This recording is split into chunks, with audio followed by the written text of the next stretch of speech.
पिछली क्लास जो थी हमारी चैनल के माध्यम से पहली क्लास थी मैथ की, जो सीटेट के लिए हमने उसको बनाया था। उसको आप लोगों के लिए मोस्टली आपके रिक्वेस्ट पर मैंने उसको लाया था, और उसकी अच्छी रिव्यू के बाद यानी कि अपार सफलता के बाद हम उसकी जो नेक्स्ट क्लासेज जो हैं वो आपको रेगुलर कर रहे हैं यहाँ पे। तो जो प्रश्न है मैथ के हम वो यहाँ देखेंगे, और ये जो क्लास है आपकी 4 फरवरी 2023 के जो मैथ के जो प्रश्न हैं पूछे गए थे सीटेट द्वारा, उन्हीं को हम यहाँ देखेंगे। तो जो भी चैनल पर नए हों या पहली बार आए हों वो चैनल को सब्सक्राइब जरूर करेंगे, साथ ही बेल आइकन प्रेस करेंगे ताकि कोई भी क्लास जो है छूटने ना पाए। तो शुरुआत करते हैं अपने पहले क्वेश्चन की, और अपने पहले क्वेश्चंस के साथ इस क्लास की बहुत ही ज़्यादा वेलकम करना चाहूँगा, और आप भी कर रहे होंगे मुझे उम्मीद है, क्योंकि जो क्लास है हमेशा अच्छी वे में जा रही है, क्योंकि हम क्वेश्चन जो है वो अच्छे कर रहे हैं और अच्छे तरीके से कर रहे हैं। तो चलिए हमारा क्वेश्चन जो दिया हुआ है देखिए ज़रा, ये क्या दिया है आपका क्वेश्चन आपका दिया है कि सीटेट 4 फरवरी 2023 में पूछा हुआ प्रश्न है, दिया 5 अंकों वाली सबसे बड़ी संख्या और 3 अंकों वाली सबसे छोटी संख्या का योगफल। तो मैं पिछले क्लास में आपको बताया था कि जैसे मान लीजिए अगर 3 अंक की सबसे बड़ी संख्या, सबसे छोटी संख्या 100, और 3 अंक की सबसे बड़ी संख्या 999, और 3 अंक की सबसे छोटी संख्या 100 और ये बड़ी संख्या, इस तरह 4 अंक की सबसे बड़ी छोटी संख्या ये हो जाएगी, और 4 अंक की सबसे बड़ी संख्या आपकी ये हो जाएगी। तो इसी तरह आपको आगे भी करना है। और हमारे पास दिया क्या है, हमारे पास दिया है कि यहाँ पे दिया है आपका देखिए कि 5 अंकों वाली सबसे बड़ी संख्या, तो 5 अंकों वाली सबसे बड़ी संख्या 9 9 9 9 9, ये आपका 5 अंक का हो गया। अब फिर कहा कि 3 अंक की सबसे छोटी संख्या, 3 अंक की सबसे छोटी संख्या है 1 0 0। अब कहा कि इनका योगफल बताइए, जोड़ दीजिए। योगफल मतलब जो, अंतर मतलब माइनस। तो 9 को 9 उतार लेंगे, 9 को 9 और यहाँ 9 को 0। आप देखिए ज़रा कि लास्ट में किसके 2 9 आया है, तो आपके पास 2 ऑप्शन मिलेगा। अभी आप नहीं कर पाएंगे, ये 2 ऑप्शन आपके कट गए नहीं कट गए, 2 ऑप्शन आपके पास कट गए। फिर देखिए आप यहाँ 9 1 10, ये एक यहाँ पे कैरी था तो ये भी 0 हो गया, और यहाँ पे 9 1 10 ये हो गया, यानी कि 1 0 0 9 9। तो आपका डी वाला ऑप्शन जो है यहाँ सही हो जाएगा। तो इस तरह क्वेश्चन जो है बहुत अच्छे क्वेश्चन हैं, इनके लेवल अच्छे हैं, करने का थोड़ा आप दम रखिए, कर ले जाएंगे। हम अगले क्वेश्चन पर बढ़ते हैं। अगला क्वेश्चन जो हमारा देखिए, मैं उसको अपने PDF में रखा हूँ, उसको मैं आपके लिए बड़े अच्छे से उसको क्वेश्चन को तैयार किया हूँ, और उस क्वेश्चन को आपके लिए मैं कराऊँगा। अब दिया है क्या, देखिए क्या दिया है कि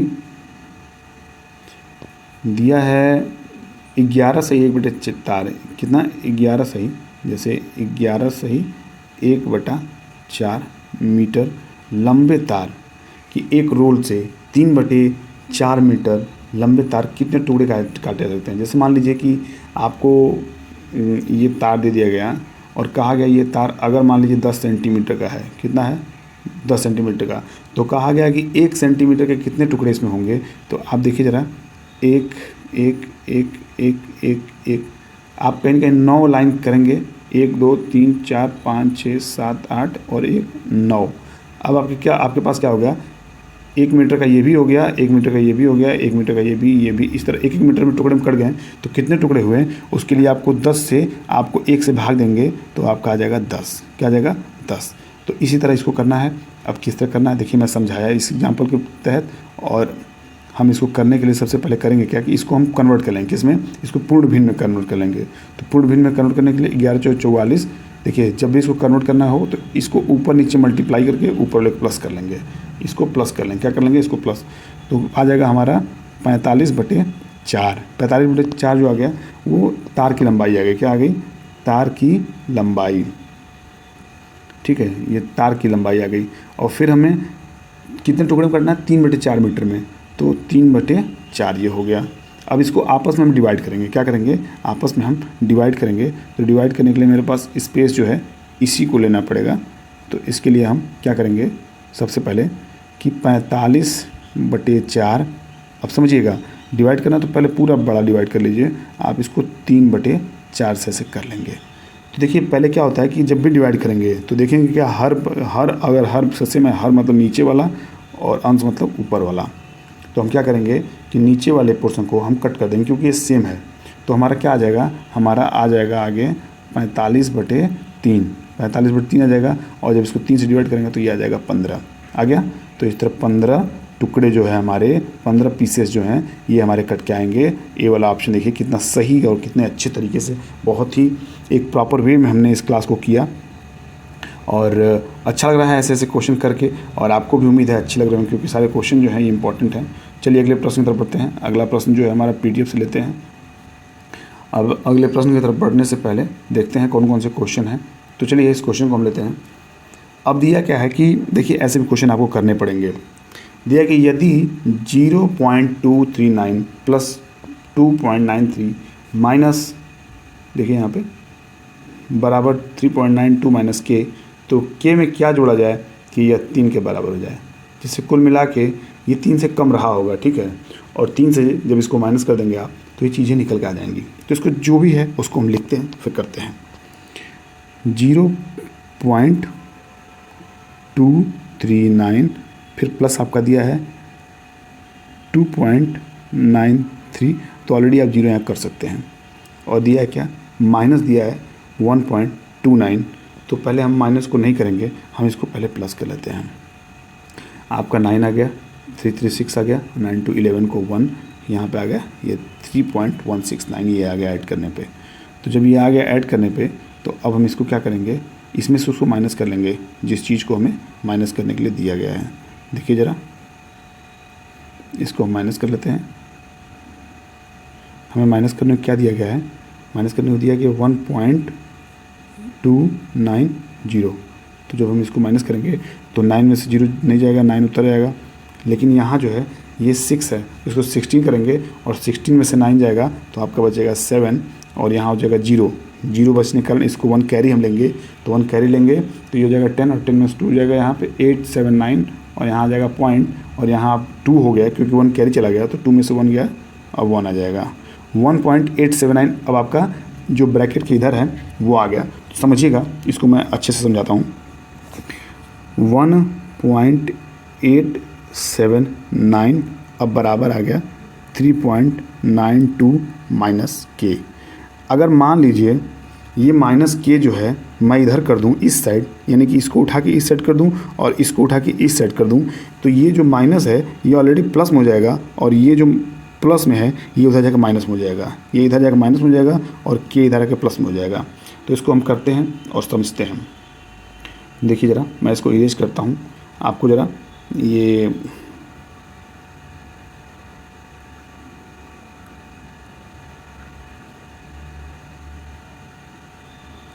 हमने कितना लिखा था 1.879, ठीक है 879 ये आपका आ गया और बराबर 3.92 माइनस के। तो हमने क्या किया, के को इधर कर लिया और आपका आ गया 3.92 माइनस 1.879। अब आपका आ गया इसी के का मान आएगा, क्या आएगा, के का मान आएगा। अब के मान के लिए आपको सबसे पहले जो करना होगा इसको माइनस करना होगा। क्या होगा, इसको माइनस करना होगा। तो माइनस करेंगे फिर ही जान पाएंगे कि क्या चीज़ें हमें माइनस हो रही हैं। तो देखिए जब इसको माइनस करेंगे आप, यहाँ माइनस करके देख लेते हैं हम लोग, 3.920 1.879, यहाँ 10 है, 10 में 0 है, 10 कर लेंगे 1, यहाँ पर 1 हो गया 11, 11 में से हो गया 4 और यहाँ पे आ गया आपका 8 को 0 और यहाँ आ जाएगा 2.04, क्या जाएगा 2.041। तो आप जरा इसको समझिएगा कि अगर आपसे कहा है लास्ट में तो के मान में क्या जोड़ा जाए कि 3 के बराबर आ जाए। के मान, अब ये आपके के का मान आ गया, के बराबर आ गया 2.041। तो ज़रा समझिएगा के का मान आपका ये है, तो इसको हमें 3 से माइनस करेंगे। देखिए ज़रा, यहाँ पे आप 3 टाइम 0 कर लीजिए और यहाँ लिखिए 2.041, ठीक है। अब जब आप इतना लिख लिए तो अब आप इसको माइनस कर लीजिए, यहाँ पे आपका के का मान निकल के चला आएगा। आप 10 में से ये जाएगा 9 और यहाँ पर हो जाएगा 5, यहाँ हो जाएगा 9 और यहाँ हो जाएगा 0.059। देखिए कहीं ऑप्शन में दिख रहा है आपको, डी वाला ऑप्शन आप टिक करेंगे 959, ये 0.959 जो है के का मान। तो इसको मैं टाइम इसलिए लिया हूँ ताकि आप अच्छे से चीज़ समझ सकें, नहीं तो मैं डायरेक्ट इसको कर सकता था। इन दोनों को मैं यहीं जोड़ के और इसको इधर प्लस करके मैं इधर कर सकता था, लेकिन मैं सोचा आपको अच्छे से बता दूं ताकि आपको भी चीज़ों की जानकारी हो सके। अगले क्वेश्चन पर बढ़ते हैं। अगला क्वेश्चन हमारा क्या दिया है उसको हम देखते हैं।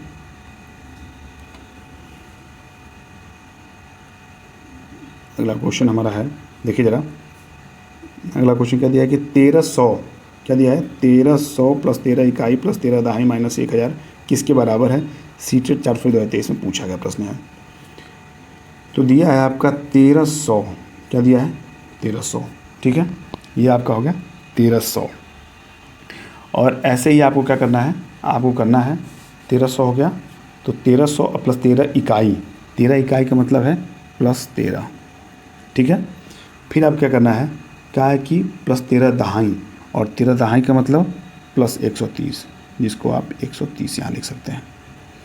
और कहा है कि माइनस 1000, क्या कहा है माइनस 1000, पहले इसको जोड़ लीजिए फिर इसको माइनस कर लीजिएगा। आपको आ गया, ये आ गया 3, ये आ गया 3 1 4, यहाँ पे 3 और यहाँ पे देखिए 1343 आ गया।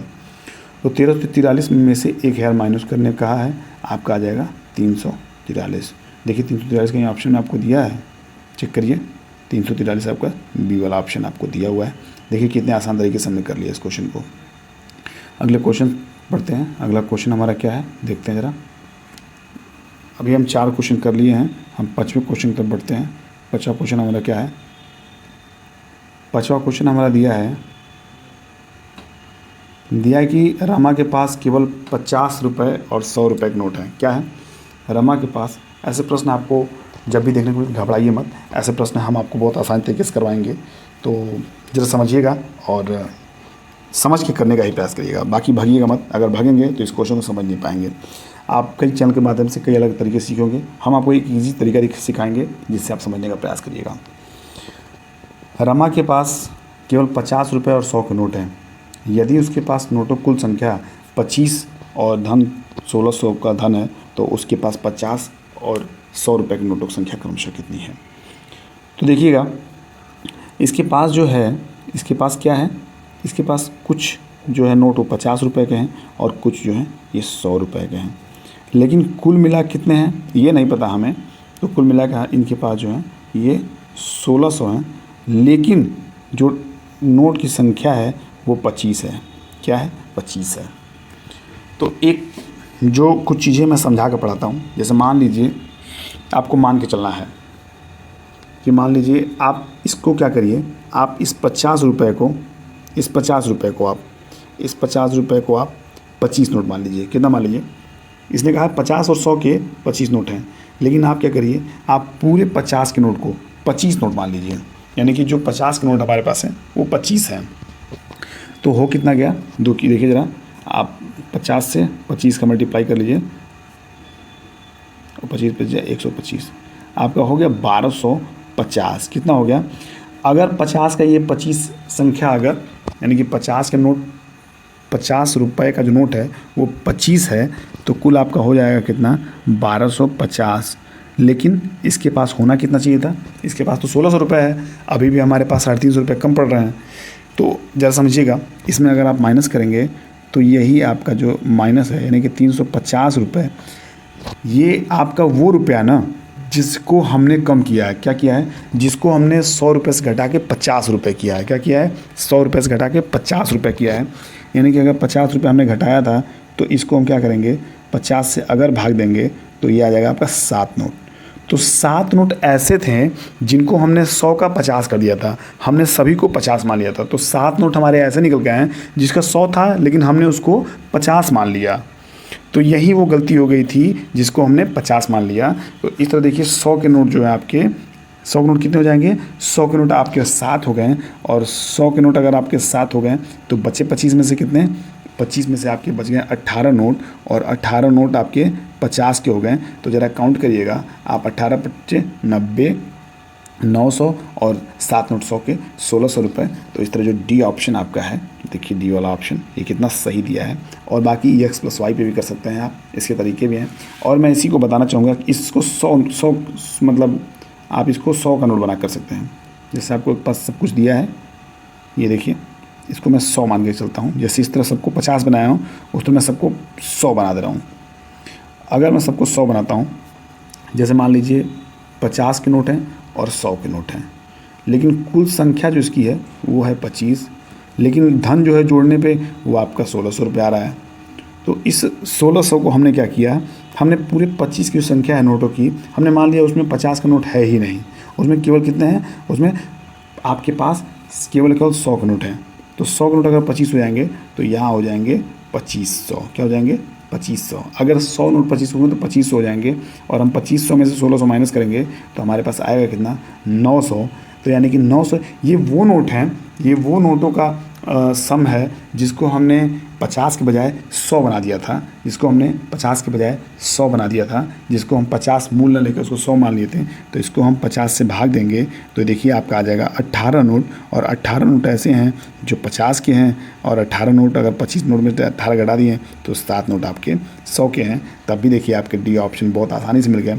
ऐसे प्रश्न आपको, ये प्रश्न सेम है, वो मुर्गी के इतने पैर और कुत्ते के या गाय के इतने पैर, 4 पैर वाले इतने जानवर, 2 पैर वाले इतने जानवर, सिर अगर इतने हैं तो बताइए पैरों की संख्या, 2 वाले मुर्गी के पैरों की संख्या कितनी हो जाएगी और बकरी के पैरों की संख्या कितनी हो जाएगी। ये उसी प्रश्न पे आधारित है।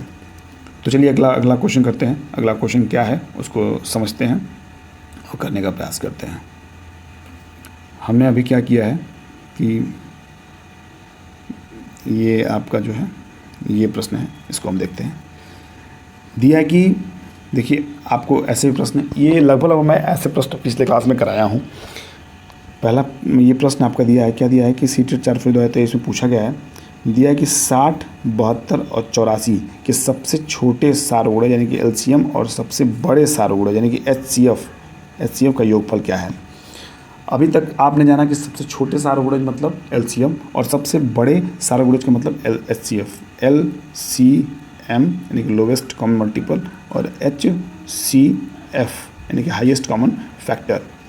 तो इन तीनों का आपको एलसीएम निकालना है और इन तीनों का आपका एचसीएफ निकालना है। तो एलसीएम निकालने के लिए हम करते क्या हैं कि 60, 72 और 84 का हम यहाँ पे एलसीएम निकाल लेते हैं। देखिए अगर हम 2 से निकालेंगे तो आपका आ जाएगा 30, यहाँ आ जाएगा 36 और यहाँ आ जाएगा 42। फिर आप काट दीजिए इसको। देखिए 6 से आप काटेंगे डायरेक्ट कट जाएगा। 6 5 बार में जाएगा 30 और 6 6 बार में जाएगा और 6 7 बार में जाएगा। अगर आप यहाँ 3 से काटेंगे तो ये आपका आ जाएगा 2 और 7।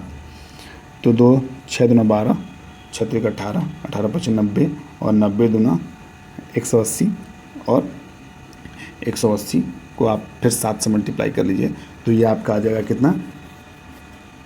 देखिए आपको फिर मैं करके दिखा दे रहा हूँ। बाकी जो है आप सभी जानते हैं कि यहाँ 116 हो जाएगा। कितना हो जाएगा? 116 जब आप आ जाएगा 116 मीन्स आपके लिए इसको सबसे पहले 25 20 जो है आपका ये एलसीएम हो जाएगा। 116 नहीं होगा, 25 20 हो जाएगा। क्या हो जाएगा? 25 20। जब आप 25 20 निकालेंगे एलसीएम, इसका 25 20 जोड़ेंगे आप। फिर से देखिए एक बार एलसीएम कर लेते हैं इसका कि 6 दूना 12, देखिए 5 टाइम्स कटा, 6 टाइम्स 7 टाइम्स, 6 दूना 12, 6 3 18, 18 5 90 और 90 दूना 180 और 180 को 60 टाइम ले जाएंगे तो आपका आएगा 25 आपका 25 20 आ जाएगा। क्या जाएगा? 25 20। आप करके देख सकते हैं। आपका जो एलसीएम है वो आपका 25 20 क्या जाएगा? 25 20। बाकी एचसीएफ निकालना हो तो एचसीएफ 60, 72 और 84 का एचसीएफ आप निकालेंगे तो आपको क्या प्राप्त होगा? आपको प्राप्त होगा कि 12 से ही कटेंगे। देखिए ऐसी बड़ी संख्या जो इन तीनों संख्याओं को काट दे, क्या करें? इन तीनों संख्याओं को काट दे और इन तीनों संख्याओं को कटने के बाद फिर उससे बड़ी संख्या से ना कट सके तो क्या ये 24 से कटेगा? नहीं कटेगा।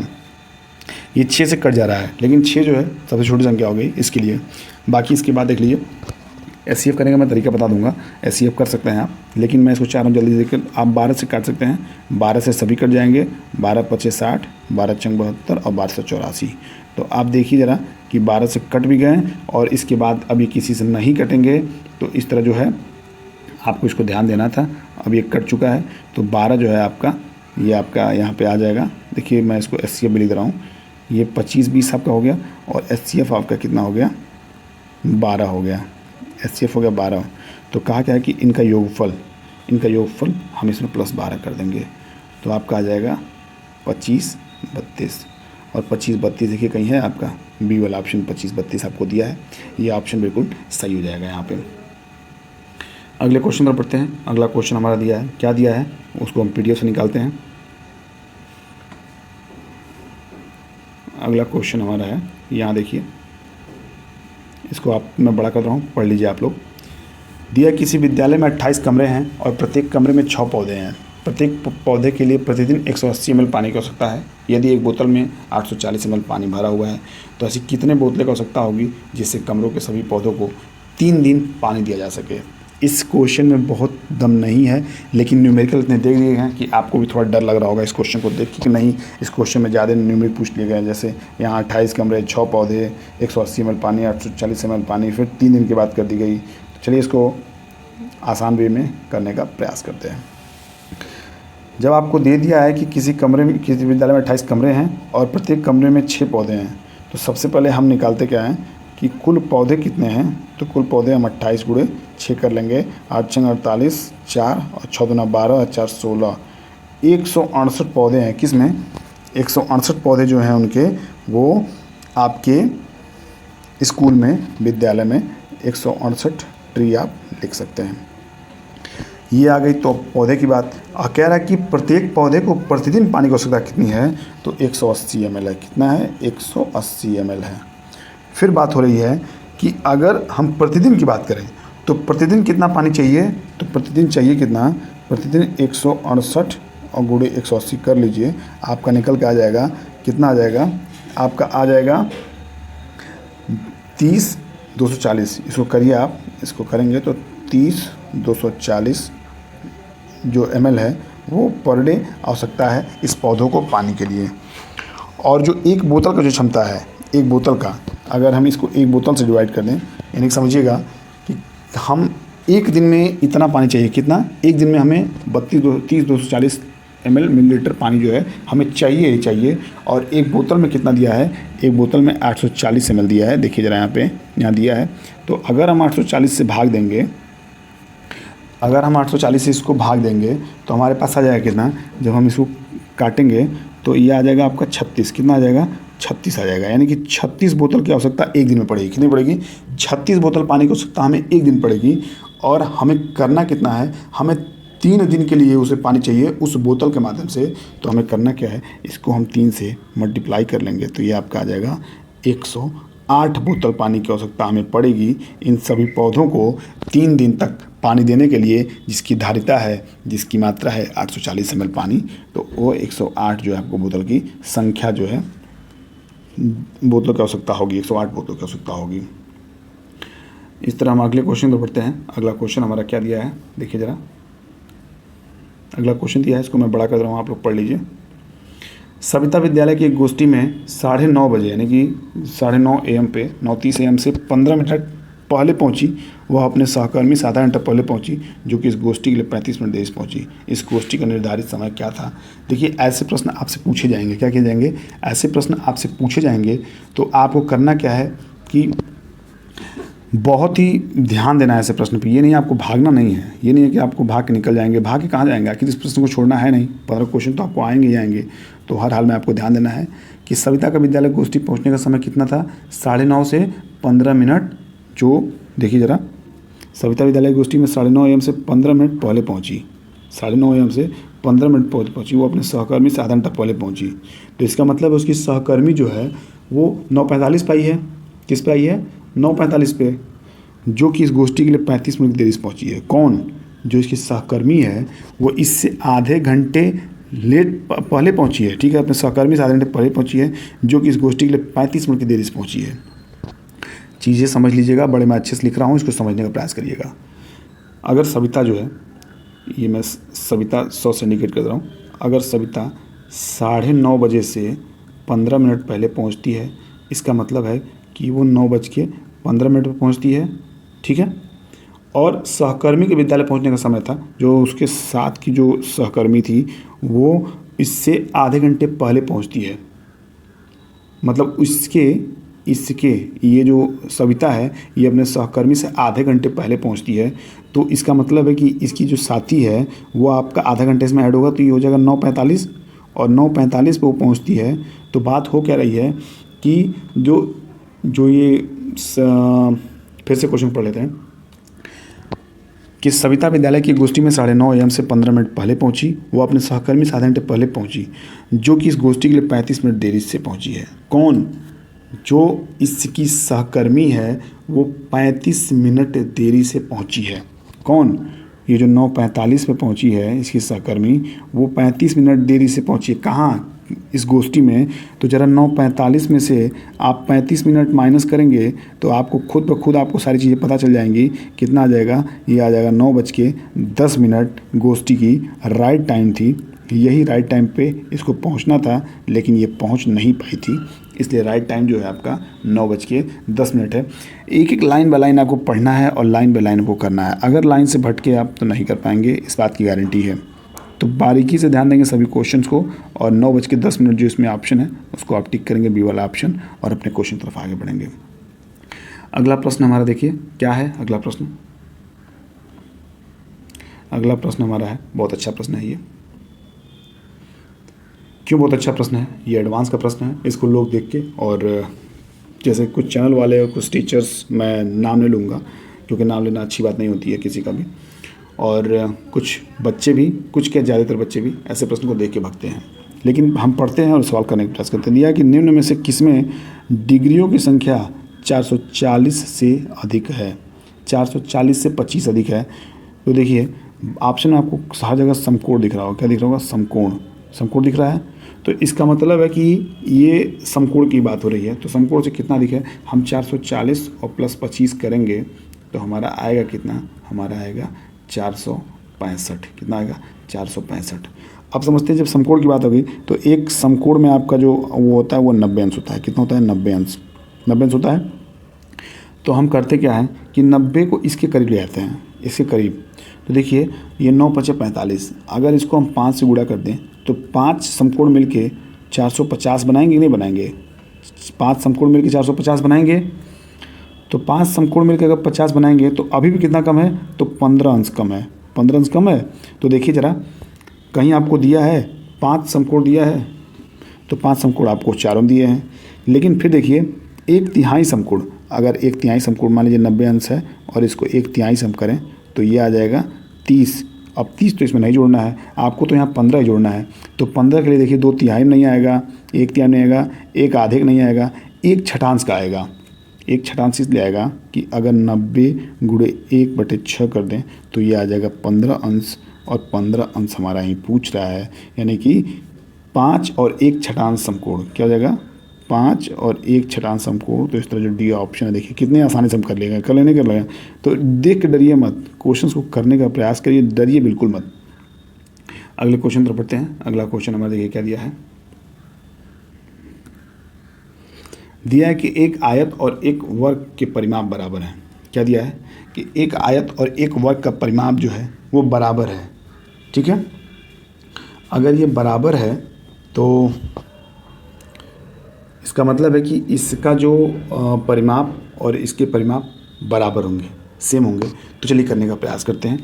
और दिया है कि क्या दिया है? वर्ग का परिमाप जो दिया है, वर्ग का परिमाप 48 सेंटीमीटर है, और आयत की चौड़ाई वर्ग की भुजा जो है भुजा से 4 सेंटीमीटर कम है। ठीक है, तब आयत का क्षेत्रफल वर्ग सेंटीमीटर में होगा। तो पहले हम वर्ग का परिमाप निकालेंगे। वर्ग का परिमाप कैसे निकालेंगे? तो देखिए हम वर्ग बनाते हैं और वर्ग का परिमाप निकालेंगे। क्या निकालेंगे? वर्ग का परिमाप।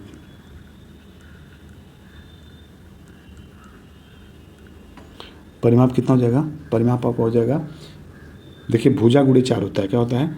4 × भुजा, जिसको ए से हम इंडिकेट कर ले रहे हैं। तो दिया कितना है? यहाँ देखिए वर्ग का परिमाप दिया है 48। कितना दिया है? 48 = 4a। तो इसको काट देंगे तो आपका जाएगा 12, यानी कि जो वर्ग का भुजा आ गया वो 12 सेंटीमीटर आ गया। कितना आ गया? 12 सेंटीमीटर आ गया। ये चीज़ें क्लियर हुई। और आयत की चौड़ाई क्या होगी? आयत की चौड़ाई जो होगी, आयत की चौड़ाई वर्ग की भुजा में से जो 4 है वो कम है। क्या है? जो 4 है कम है। अब दिया था क्या? जो वर्ग का, देखिए यहाँ पे वर्ग कह रहा हूँ, आयत क्या दिया है आपका, आयत दिया है। यहाँ पे आप लिखिएगा आयत। अगर हम आयत की चौड़ाई की बात करेंगे तो क्या दिया था कि वर्ग की भुजा से 4 कम है, तो वर्ग की भुजा से 4 कम है यानी कि 12 - 4 = 8। तो ये वर्ग की चौड़ाई आ गई, और वर्ग की हमारी चौड़ाई आ गई तो आयत का परिमाप हमारा दिया है। आयत का परिमाप दिया है, क्या दिया है, आयत का परिमाप दिया है हमारा 48 सेंटीमीटर, और 48 सेंटीमीटर दिया है तो होता कितना है 2L + B, और 2L + B अगर आपका जो ब्रेथ है वो कितना दिया है, देखिए ज़रा मैं इसको बता दे रहा हूँ, ये कितना दिया है आपका, ये आपका 8 दिया है। तो इसका मतलब ये आप चाहेंगे तो इससे काट लेंगे आप, ये आ जाएगा आपका 24, और 24 जो है तो जब 24 आ गया तो L × B आ गया, क्या आ गया